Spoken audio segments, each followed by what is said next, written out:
अपने संहार के तोरा सोना देखनिया हमके ताना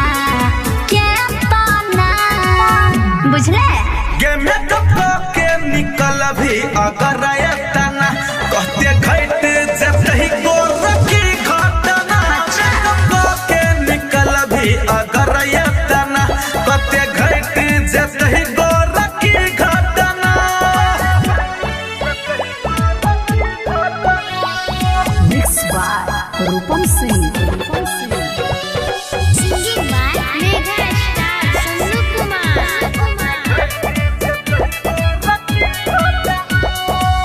देखो क्या हमरा किया छोटई छौआ किया छोटई छौआ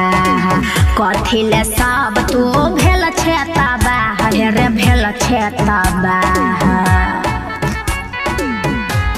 अरे बोल सगर तू बिजली गिराबै छी गे सब छौड़ा के मन सन गाबै छी गे हमर रास्ता नहीं छे कतू हटना हटना गे मेकअप के निकल भी अगर तना कहते घट जतही गोरखी घटना मेकअप के निकल भी अगर तना कहते घट जतही गोरखी घटना मिक्स बाय रूपम सिंह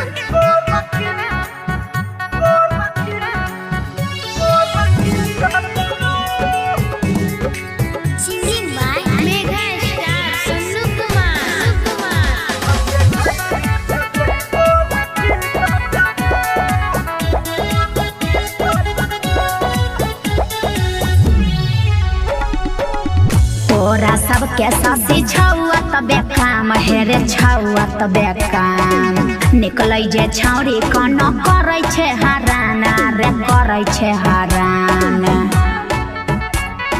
चल हट झूठा के हमरा ने बदनाम कर सगर तोरे चलै छौ लहर हमरा फेरा में पड़े तू मतना गे मेकअप के निकल भी अगर तना देखत जतही गोरखी घटना मेकअप के निकल भी अगर